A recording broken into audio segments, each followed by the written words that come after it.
Welcome back to our channel let's learn new. देखिए, एक remedial teaching पे एक वीडियो हम पहले बना चुके हैं, तो हमने उसका बेसिक कंसेप्ट देखा था कि रेमेडियल टीचिंग होती क्या है, किन स्टूडेंट के लिए यूजफुल होती है, क्या कौन सा जो गैप है वो फिलिंग किया जाता है। फिर हमने ये देखा था लास्ट में कि रेमेडियल टीचिंग होती है उसका हमें पता कैसे चलेगा। तो सबसे पहले हमारा जो स्टेप था वो है कि हम जब भी कोई भी टेस्ट होता है, टेस्ट लेते हैं, टेस्ट के थ्रू हमें ये पता चलता है कि बच्चे की कहाँ वीकनेस रही है। उसके बिहाफ पे ही हम क्या करेंगे, डायग्नोज करेंगे। डायग्नोज करने के बाद क्या करेंगे, रेमेडियल टीचिंग करेंगे। तो अब कल भी मैंने बताया था रेमेडियल टीचिंग किसको फॉलो करता है, डायग्नोज। ठीक है। अब डिफरेंट टाइप ऑफ टेस्ट होते हैं। कौन कौन से होते हैं, एक होता है आपका अचीवमेंट टेस्ट। अचीवमेंट टेस्ट इसके अंदर क्या किया जाए, to identify the slow learner. सबसे पहले जब आप टेस्ट लेते हो तो फर्स्ट टेस्ट आपका अचीवमेंट टेस्ट है। इसमें हम ये देखेंगे कि स्लो लर्नर है उनको आइडेंटिफाई करेंगे कि बच्चे धीरे क्यों सीखते हैं। ठीक है, कौन कौन से बच्चे हैं। सेकेंड आपका है डायग्नोस्टिक टेस्ट। डायग्नोस्टिक टेस्ट के अंदर क्या होता है कि जो भी डिफ़िकल्टी एरिया है बच्चे का, भाई ये बात ठीक है, मान लो बच्चा समझ रहा है, एडिशन करना सीख रहा है, सब्ट्रैक्शन सीख रहा है, मल्टीप्लाई नहीं सीख रहा, तो फिर कहाँ हमने ये देखा कि अच्छा कि जो बेसिक ऑपरेशंस है हमारे उसके अंदर वो मल्टीप्लाई को नहीं सीख रहा है, तो मल्टीप्लाई पे फिर हम क्या करेंगे, फोकस करेंगे। सेकंड टेस्ट आपका रेमेडियल टीचिंग। ये क्या करेंगे, जो भी आपने सबसे पहले अचीवमेंट टेस्ट लिया, पता चल गया कहाँ डिफ़िकल्टी है, फिर आपने डायग्नोस किया। डायग्नोस करने के बाद आपको उस एरिया में बिल्कुल प्रॉपर वे से आप क्लियर हो गए, हाँ ये है। फिर रेमेडियल टीचिंग के थ्रू आप क्या करोगे, उस डिफ़िकल्टी एरिया को रिमूव करोगे। नेक्स्ट है identify of slow learner and their difficulties area. People में हैव फॉलो लर्निंग डिफ़िकल्टीज़। देखिए, कई जो लर्निंग डिफ़िकल्टीज़ है वो किस वजह से होती है। सबसे पहले उनका पुअर मेमोरी होती है ना, मेमोरी अफेक्ट रिटेंशन, भी याद तो करते हैं पर वो उनका थोड़े टाइम तक ही याद रहता है। नेक्स्ट है लैक ऑफ लर्निंग मोटिवेशन। बच्चा सीखने के लिए रेडी है लेकिन मोटिवेट नहीं कर रहा, किसी दूसरे को देख के इंस्पायर नहीं हो रहा है ना, अगर करे तो ठीक, ना करे तो भी ठीक। नेक्स्ट है लैक ऑफ कंसंट्रेशन, कि बच्चा सीख रहा है, क्लास में बैठा है लेकिन उस चीज़ पर वो कंसंट्रेट नहीं कर पा रहा, कि इसको थोड़े टाइम मतलब उसका जो ये है अटेंशन जो है वो क्या है, बिल्कुल थोड़ा टाइम है उसका, कि किस चीज़ पे वो पर्टिकुलर कंटिन्यू फोकस नहीं कर सकता, भूल जाता है, इजीली डिस्ट्रैक्ट, दूसरी चीज़ों में ध्यान लग जाता है, शॉर्ट अटेंशन है, बस थोड़े से टाइम के लिए अटेंशन, फिर वो भूल गया, फिर बीच से स्किप हो गया, आगे फिर उसको याद नहीं है। ADHD फुल फॉर्म भी पूछा जाता है इसके। ये भी एक क्या होता है, मेंटली डिसऑर्डर होता है। इसके अंदर क्या है, attention deficit hyper activity disorder, कि उसके दिमाग के अंदर अलग अलग चीज़ें चलती रहती है, जो पर्टिकुलर जिस चीज़ को हमें पढ़ा है ना उस पर तो उसका फोकस ही नहीं है, और चीज़ों पे ज़्यादा अटेंशन रहती है। Have trouble getting organise, staying focus, making realistic plans and thinking before acting, कि पहले ही किसी चीज़ के बारे में सोचता रहना, जो रियल में कर रहे हैं उसके बारे में नहीं सोचना, और चीज़ों के बारे में अपने ध्यान को लगाना। नेक्स्ट है lack of understanding and lack of self awareness, कि समझ ही नहीं आ रहा कोई भी चीज़, और या फिर वो उस चीज़ के अपने बारे में अवेयर ही नहीं है कि अगर मैंने पढ़ा, मतलब अच्छे से मैंने एजुकेशन ली तो क्या मेरे लिए इसका बेनिफिट है, मैं क्या क्या कर सकता हूँ, उन चीज़ों के बारे में कुछ भी उसको नॉलेज नहीं है। नेक्स्ट है unable to express of transfer knowledge, कि उसने सीख लिया, मान लो बच्चे ने मैथ इंग्लिश सीख ली, इंग्लिश पढ़ ली, तो वो SS में भी तो इंग्लिश होता है ना, वहाँ पढ़ ले, सेंटेंस फॉर्मेट कर ले, या फिर एक जगह मैथ सीख ले तो साइंस में भी यूज होता है, और रियल लाइफ में भी तो यूज होता है ना, तो उसको उसका अपना जो नॉलेज है उसको ट्रांसफ़र करना नहीं आता। Reproduce to represent what has been learned, और फिर उसके बाद कि उसने जो सीखा है ना, जो भी उसने सीखा उसको, मान लो एक बार उसने खुद ने सीख लिया बच्चे ने, तो क्या वो उसके बिहाफ पे दूसरे बच्चों को नहीं सिखा सकता, सिखा सकता, लेकिन वो ऐसा करने में क्या है, अनेबल है। ठीक। Next poor problem solving power. अब देखिए, कोई भी समस्या आ गई, कई बच्चे तो क्या है, समस्या आ गई उसके बारे में अलग अलग थिंकिंग होती है, थिंकिंग के बारे में अगर आपने पढ़ा होगा थिंकिंग, तो आपने पढ़ा होगा एक आपके डाइवर्जेंट होते हैं कन्वर्जेंट। डाइवर्जेंट क्या होते हैं, अलग अलग एक ही प्रॉब्लम का अलग अलग सॉल्यूशन दे, और कन्वर्जेंट क्या होता है, एक सीधा है। अगर 2+2 बोला है तो बच्चा बताएगा मैम 4। ठीक है, अगर हमने ये ऐसे दे दिए, ये देखिए स्पेस ऐसे दे दिया, प्लस प्लस इक्वल 4 दे दिया, तो देखिए एक बच्चा तो कहेगा मैम 2 और 2 4, ठीक है, दूसरा कहेगा 1+3 = 4, 2+2 = 4, 4 + 0 = 4। तो ये आपके हो गई डाइवर्जेंट थिंकिंग, ये आपके हो गई कन्वर्जेंट थिंकिंग। फिर है फियर ऑफ सब्जेक्ट। कई आपने सुना होगा बच्चे सब्जेक्ट से ही डर लगता है उनको, मान लो मैथ का आ गया, इंग्लिश का आ गया, नहीं ये तो आज ये पीरियड है तो नहीं जाएंगे, मतलब किसी एक पर्टिकुलर सब्जेक्ट से डर लगता है उनको। तो उस जिसमें डर लगेगा उसमें सीधी सी बात उनकी अचीवमेंट होगी वो ज़्यादा अच्छी नहीं होगी। तो उस फियर को हमें क्या करना है, रिमूव करना है। किसके थ्रू? डायग्नोस टीचिंग के पहले डायग्नोस करेंगे, फिर रेमेडियल टीचिंग के थ्रू उसको हम दूर करेंगे। Teacher attitude. कई बार टीचर का एटीट्यूड क्या होता है, बच्चे को हमेशा नेगेटिव कि तुम कुछ नहीं कर सकते, ये नहीं, बच्चे को हमेशा पॉजिटिव रखो ना कि आप सब कुछ कर, तो उसमें बच्चा इंटरेस्ट लेगा। और कई उनका जो टीचिंग स्टाइल होता है उस पर भी ज़्यादा फोकस किया जाता है कि टीचर कैसे पढ़ाए। एक टीचर ऐसा होता है जो पूरी क्लास में अगर 100 बच्चे हैं, 50 बच्चे हैं, इवन दो रेशो होता है वो 1:30 का होता है, ठीक है। लेकिन अगर मान लो 40, तो कई टीचर की टीचिंग स्टाइल होती है वो काफ़ी अच्छी होती है कि 40 बच्चे हैं तो उनमें से मैक्सिमम बच्चे क्या पार्टिसिपेट करने के वो होते हैं, उनके अंदर क्यूरियोसिटी होती है कि हम भी करें। और कई टीचर की टीचिंग स्टाइल ऐसी होती है कि उसके अंदर क्या होता है, वो बिल्कुल भी पढ़ाते ज़रूर है लेकिन बच्चे उसमें ना तो एक्टिव पार्टिसिपेट करते हैं और ना ही वो उसमें इंटरेस्ट शो करते हैं।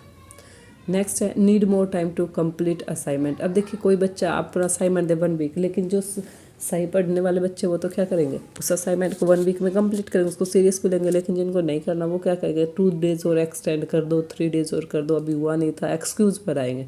ये चीज़ें होती हैं इनके अंदर। Parental attitude. अगर बच्चे का पेरेंटल मतलब जो माता पिता है उनका एटीट्यूड, अगर उनको वो एक्चुअल में अपने बच्चे को सिखाना चाहते तो वो अवेयर रहेंगे, बच्चे की हर एक एक्टिविटी फोकस करेंगे। लेकिन कई बार कोई रीजन भी होता है उनका, फैमिली बैकग्राउंड की वजह से भी बच्चे नहीं सीख पाते। नेक्स्ट है medium of instruction. Medium of instruction में क्या है, अगर देखिए हिंदी रीजन से बिलोंग करता है बच्चा तो वो इंग्लिश को अच्छे से नहीं समझेगा तो टीचर का भी एक देखिए क्या है, उनका एक मॉरल है कि वो बच्चे को जिस लैंग्वेज में है उसी में सिखाए। लेकिन अगर हिंदी इंग्लिश लैंग्वेज है तो लैंग्वेज रहेगा इंग्लिश।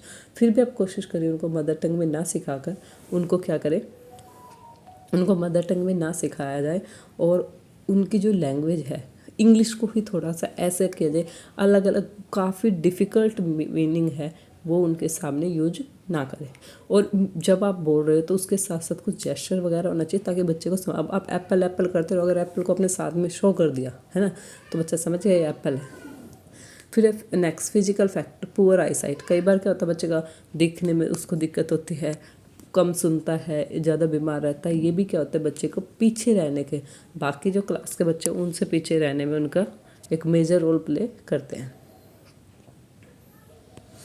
नेक्स्ट है to improve learning skill of under achiever, develop their potential, overcome react their learning difficulty are the chief concern in remedial teaching. अब देखिए ये है रीजन फॉर डिफ़िकल्टीज़। क्या क्या रीजन हो सकते हैं, lack of pre requesting learning of the present learning. पहले जो उनको आप पढ़ा रहे हो अगर बच्चे पीछे है तो पहले वाले आपने चेक किया नहीं किया है ना।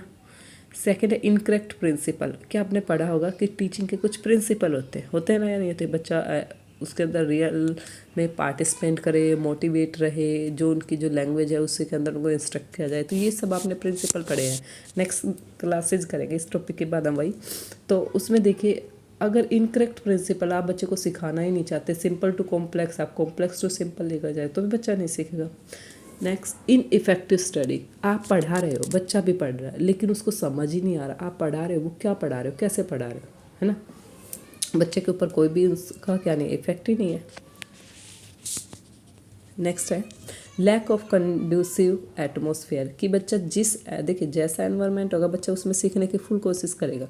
लेकिन कई बार क्या होता है कि हमारा एनवायरनमेंट ही ऐसा क्रिएट हो जाता है जिसमें आप कितना भी अपना एफर्ट डाल दो लेकिन बच्चा उस चीज़ को सीखने के लिए रेडी नहीं है। तो सबसे पहले जब भी हम बच्चे को कुछ भी नया सिखाते हैं तो हम अपने सराउंडिंग में क्या करना पड़ेगा, एक अच्छा सा न्यू एनवायरनमेंट क्या करना पड़ेगा, क्रिएट करना पड़ेगा, जिससे बच्चे क्या हो, मोटिवेट रहे और वो ज़्यादा से ज़्यादा सीखने के लिए रेडी रहे। क्लियर। अब आता हमारा इसी का टॉपिक है वो स्टेजेस ऑफ रेमेडियल टीचिंग। जब भी आप रेमेडियल टीचिंग करते हैं तो किस बिहाफ पे करते हैं, कौन कौन से स्टेजेज होते हैं। सबसे पहले आपका जर्नल टेस्ट, हम बच्चे का एक जर्नल टेस्ट लेकर देखते हैं। फिर आप देखोगे मान लो हमने एक आए क्लास में और देखा बच्चे, चलो हमने टेबल ही लिखवा ली, काउंटिंग करवा ली, अल्फ़ाबेट लिखवा ली, हमने जर्नल टेस्ट लिया, हमने देखा बच्चे को तो अल्फ़ाबेट ही नहीं आते। फिर हमने उस चीज़ पे फोकस किया और फिर हमने क्या किया, अचीवमेंट भी कहाँ तक क्या कितना बच्चे ने सीखा है। फिर जहाँ डिफ़िकल्टी, अब किस एरिया, फिर हमने देखा डायग्नोस्टिक टेस्ट। डायग्नोस्टिक टेस्ट क्या होगा कि किस एरिया का हमें पता कैसे चलेगा। तो हमने जब टेस्ट लिया, जर्नल टेस्ट, हमने देखा कि लेवल यहाँ तक था, बच्चा मान लो यहाँ तक जा सकता था लेकिन बच्चा तो यहाँ तक ही पहुँचा। तो हमने डायग्नोस्टिक देखा भाई कहाँ दिक्कत है, किस चीज़ में, फिर हमने क्या किया, डायग्नोस्टिक टेस्ट किया। Second, selection identification of student. ये है identification weaker, special student, slow learner और अंडर अचीवर। अब देखिए फर्स्ट तो आपका था टेस्टिंग, है ना, जर्नल टेस्ट है। इसके अंदर आपने जर्नल टेस्ट में आपने अचीवमेंट टेस्ट है, डायग्नोस्टिक टेस्ट है, ये ले ली। फिर आपने सिलेक्शन किया कि कौन कौन से बच्चे स्लो लर्नर है, कौन कौन से बच्चे स्पेशल है, इनके बारे में, कौन कौन से अंडर अचीवर है, अभी सीख रहे लेकिन वहाँ तक नहीं पहुँचे जिस लेवल तक हमें पहुँचना था। थर्ड पे आपका teaching with new appropriate method suitable to them. फिर हम ये देखेंगे अच्छा स्लो लर्नर है तो हम कौन से मेथड अपनाएं कि बच्चा ज़्यादा से ज़्यादा उसके अंदर क्या करे, अपनी अचीवमेंट गेन कर सके। और लास्ट में हम क्या करेंगे, इवैल्यूएशन करेंगे आफ्टर रेमेडियल टीचिंग। जब आपने अलग अलग मेथड अडोप्ट किए, उसमें बच्चे ने कुछ नया सीखा तो आपने क्या किया, इवैल्यूएशन करके देखा। जब आपने इवैल्यूएशन किया तो उससे आपको पता चला कि वास्तव में मान लो बच्चा यहाँ तक हम देख रहे थे, यहाँ तक सोच के चले थे हम, लेकिन उसका अचीवमेंट यहाँ तक है। ये वाला जो गैप है वो आपने रेमेडियल टीचिंग के बाद जब आपने उस पर फोकस किया तो क्या बच्चा इस लेवल तक पहुँचा या नहीं पहुँचा, नहीं पहुँचा तो दोबारा से आप रीटीच करोगे, फिर लेकर आओगे। टारगेट आपका यही है कि इसी लेवल तक आपको बच्चे को लेकर आना है। ठीक है, पहले इसमें आ चुका था आपका कि जो रेमेडियल टीचिंग होती है वो लर्निंग, अंडरस्टैंडिंग एंड स्किल पे फोकस करती है, नॉट ऑन कंटेंट पे करती है। हाँ, अभी देखिए ये पूछा जाता है रेमेडियल टीचिंग स्ट्रेटेजी है ये कौन कौन सी हैं। रेमेडियल टीचिंग की कुछ स्ट्रेटेजी हैं और कुछ आप स्टेप है जनरली उनको आप अडोप्ट करते हो। सबसे पहले आईईपी क्या होता है, इंडिविजुअल एजुकेशनल प्रोग्राम्स की। सबसे बच्चे को आप इंडिविजुअली, क्योंकि हर एक बच्चे की अलग अलग प्रॉब्लम होती है, ग्रुप में नहीं करवा सकता, तो हर एक बच्चे पे आप फोकस करोगे और इसी वजह से क्या करोगे, हर एक बच्चे के अलग अलग ऑब्स्टेकल मिलेंगे आपको, है ना, हिंड्रेंस मिलेगी, कैसे आप उनको रिमूव करोगे वो सब आपको देखने को मिलेगी। तो सबसे पहले जो स्ट्रेटेजी आप IEP stand for individual educational program. Second है आपका पीयर सपोर्ट प्रोग्राम। अब देखिए जब आपने इंडिविजुअल कर लिया तब आप उसके बाद हम पीयर में देख सकते हैं भाई कोई सेम अगर 2 बच्चे हैं, मतलब हमने 20 बच्चों का कर लिया, पहले हमने इंडिविजुअल करके देखा, फिर हमने देखा अच्छा उनमें से हम क्या करेंगे, पेयर बना देंगे। अच्छा इन 2 बच्चों की भी सेम प्रॉब्लम है, इस बच्चे की भी, 3 का हमने ग्रुप बना दिया। फिर हम बाद में क्या करेंगे, ग्रुप बना लेंगे। अब communicate to develop their communicative skills as well as good interpersonal relationship. Second आपका रिवॉर्ड स्कीम। रिवॉर्ड स्कीम क्या आता है, बच्चा कुछ नया सीख रहा है और बच्चा उस लेवल तक जाना भी चाहता है, लेकिन कई बार क्या होता है मोटिवेशन की कमी होती है। तो मोटिवेशन क्या कर सकते हैं, है ना, रेनफोर्समेंट देते हैं। अगर पॉजिटिव देते हैं, हम बच्चे को सामने रखते हैं, चॉकलेट देंगे, तुम्हें बाहर लेकर चलेंगे, घुमाने लेकर चलेंगे, ये बच्चे के लिए क्या है, रिवॉर्ड स्कीम है। फिर नेक्स्ट आपकी appropriate use of teaching. Appropriate use of teaching देखिए, learning maxim as known to unknown. बच्चा जानता उसको अननोन की साइड लेकर चलेंगे, सिंपल टू कॉम्प्लेक्स लेकर चलेंगे। लर्निंग अल्टरनेटिव लर्निंग मेथड है ना, अल्टरनेटिव लर्निंग मटेरियल कि बच्चा है लर्निंग में उसके अल्टरनेटिव लर्निंग मेथड है, एक से नहीं सीख पा रहा, आपके पास दूसरा रेडी होना चाहिए कि हम बच्चे को इस मेथड से सिखाएंगे। Deficiencies achievement test after every unit. हर एक यूनिट जैसे आपकी कंप्लीट होगी उसमें आप अचीवमेंट टेस्ट करोगे और अचीवमेंट टेस्ट से आपको पता चलेगा क्या जो हमने बच्चों को टीच किया है क्या उसमें बच्चे ने उतनी ही अचीवमेंट गेन की है जितना हमने एक स्टैंडर्ड है वो मेजरमेंट किया था कि बच्चों को ये चीज़ें आ जानी चाहिए। अगर नहीं आई है तो आपको रीटीच करना पड़ेगा। नेक्स्ट 1-to-1 सिचुएशन और स्मॉल ग्रुप सिचुएशन। देखिए आप या तो आप एक एक को पढ़ाइए या फिर आप उनका एक ग्रुप बना लीजिए। नेक्स्ट है ड्रिल और रिपीटेशन। बच्चे का कई बार क्या होता है, जो बच्चे हैं उनको स्पीकिंग में भी दिक्कत होती है, हेजिटेशन होता है, तो आप ड्रिल होते हैं जैसे ग्रुप में टेबल वगैरह करवाते हैं, अल्फ़ाबेट करवाते हैं, पोएम है वो करवाते हैं, तो इससे बच्चे के अंदर हेजिटेशन होती है और हर एक बच्चा इसके अंदर इन्वॉल्वमेंट होता है। Multi sensory approach. Multi sense क्या है, सुनना भी है, देखना भी है ना, फिंगर अब उनको लिखना भी है। तो इसमें क्या होगा, जो हमारी सेंस है उनको एक सेंस बस ये नहीं कि आपको बोलना है, आंखें बंद नहीं करनी, आपको पढ़ना भी है, साथ में बोलना भी है, लिखना भी है। नेक्स्ट है कॉन्क्रीट एक्सपीरियंसेस और teaching in skill like situation. देखिए ऐसे ऐसे आपको कॉन्क्रीट जिनके बारे में हम क्या कर सोच सकते भाई देख सकते हैं। अगर मान लो हमें क्या पढ़ाना है, रोड सेफ्टी पढ़ाना है बच्चे को, तो ये नहीं है कि बस ऐसे ऐसे आप रोड सेफ्टी के लिए आप साइड में आपका जो रोड होगा उस पर आप बच्चे को क्या करोगे, एक जो क्या होता है रिहर्सल टाइप होता है ना, वो वैसे करो कि ऐसे आपको राइट साइड चलना चाहिए या लेफ्ट साइड चलना चाहिए, है ना। वो आप उनको करके दिखाओगे। कौन सी जेब्रा क्रॉसिंग होती है, व्हीकल आता है तो क्या करना, अगर कोई भी है ब्रेकर है तो उसका क्या यूज होता है, जेब्रा क्रॉसिंग क्या है, फुट ब्रिज वगैरह होते हैं वो क्या। तो आप ऐसे बच्चों को रियल सिचुएशन क्रिएट करके दिखाओगे। नेक्स्ट है जॉयफुल लर्निंग। ऐसी होनी चाहिए लर्निंग जिसमें बच्चा इंटरेस्ट ले, ना कि आज आ गया क्लास में और ये टीचर आ गया मैं तो कल से इसकी क्लास अटेंड नहीं करूँगा, ऐसा नहीं होना चाहिए। नेक्स्ट है teaching empathic and friendly behaviour. Teacher क्या था, एम्पैथिक होना चाहिए और फ्रेंडली। ये नहीं कि बच्चे टीचर को देखते ही बच्चा गायब, नहीं।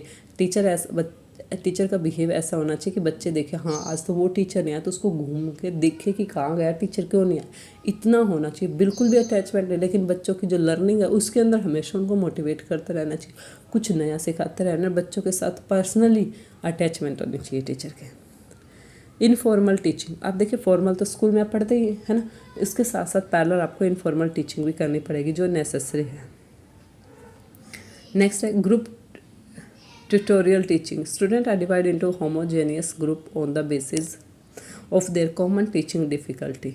अब आप क्या करोगे, इसके अंदर क्या है कि दो मैंने बताया था ग्रुप बनाएंगे, सेम प्रॉब्लम वाला को ग्रुप बना लेंगे, उनके अंदर बच्चे देखिए उस ग्रुप में भी क्या बेनिफिट है कि अलग अलग बच्चे का अलग अलग क्या आएगा, व्यू आएगा, और वो हमारे लिए काफ़ी यूज़फुल होगा।